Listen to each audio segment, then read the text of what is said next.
असं केलंच बोल की. तुला माहित आहे ना अमोल आपल्या सगळ्यांसाठी किती महत्वाचा आहे. तरी पण तू या मनी मावशीला घरात ठेवून घेतलंस.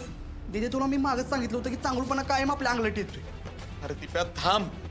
आप्यानं असं केलं त्याला नक्की काहीतरी कारण असणार आहे. हो बापू, मग असं कधीच करणार नाही.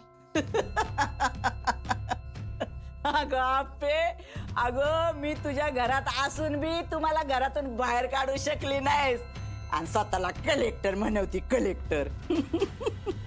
वंसा, अहो तुम्ही फक्त छोटे सरकारांचा नाही तर आमचा पण विचार केलेला नाहीये. अहो ह्या मनी मावशी सगळ्यांपेक्षा जास्त माझ्यासोबत असायच्या. त्यांनी मला काहीतरी केलं असतं तर. अर्जुन, अरे काय चाललंय हे? जे ऐकतोय ते सगळं नवीनच आहे. मागचे काही दिवस तुम्ही धोक्यात काढलेत. ही बाई काही करू शकली असती.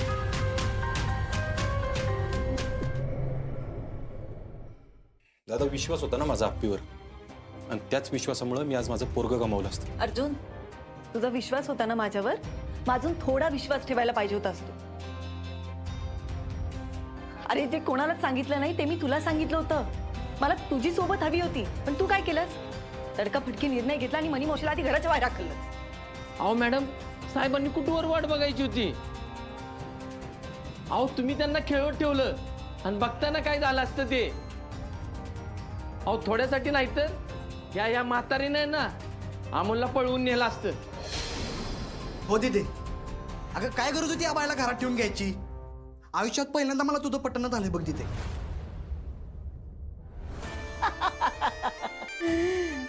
जन्मों के साथी हम साथ साथ है. अरे दिप्या, अरे तू ना असा बारका आहे ना, बारकाच राहिलायस बघ. जरा दम काढ की, जरा सांगते दम काढ. मावशी, हे सगळं फक्त तुमच्यामुळे होतंय हा. मी तुम्हाला असंच नाही सोड. अगं सोडूच नको. मी कुठं म्हणते सोडतावा, पण त्याच्या आधी मी सगळं करून ठेवलंय.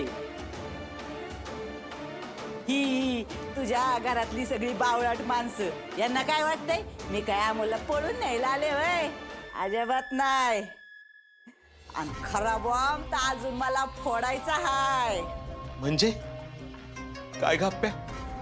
अजून काय वाढून ठेवलं या बाईनं आपल्या पुढ्यात? दमा दमा सगळं सांगते. अहो जरा दम काढा की. काय बया, पाणी होतं नाही का? हाय शाबास.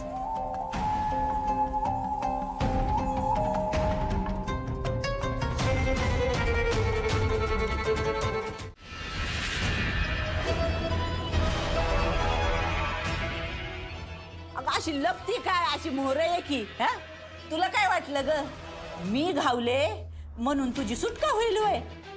अर्जा, अरे तुझ्यात आणि ह्या आप्पीच्यात भांडणं लावण्यासाठी ह्या रुपालीनं मला घरात आणलंय.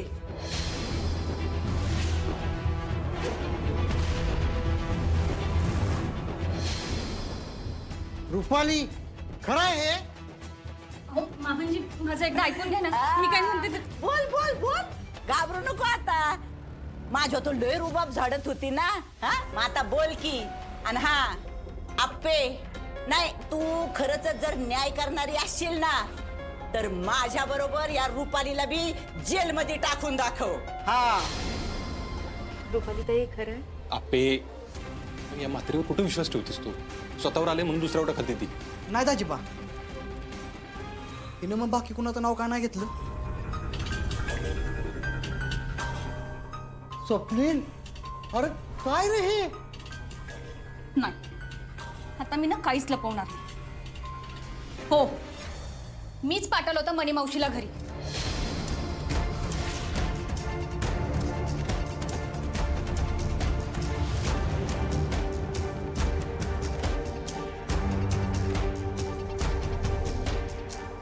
रुपाली, अगं आज तुला सून म्हणून घ्यायची पण लाज वाटते का?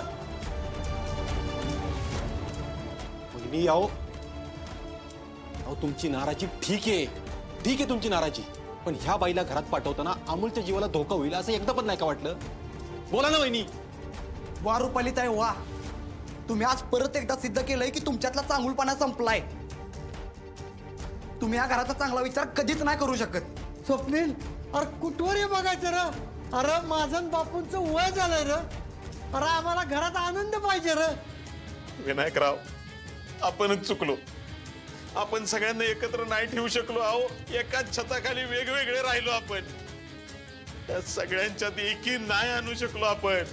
रुपाली, अगं तू का केलंस असं? अमोलसाठी केलं मामंजी मी. मला ना फक्त अमोल माझ्या आयुष्यात हवा होता, पण ही पुन्हा अचानक आपल्या आयुष्यात आली आणि इतक्या वर्ष मी जोडून ठेवलेलं माझं कुटुंब हिने सहज माझ्यापासून तोडलं. हो वहिनी, पण आम्ही तुम्हाला कुठं लांब केलं होतं? आम्ही तुमच्यापासून कुठं तुटलो होतो? आणि आम्ही काय वेगळं हो तुमच्यापासून? भाऊजी, मग का तुम्ही सगळं विसरून हिच्या मागं निघून गेलात? हा, हिच्या म्हणण्यानुसार तिच्या घरी जाऊन राहिलात. हो भाऊजी, इतक्या वर्ष मी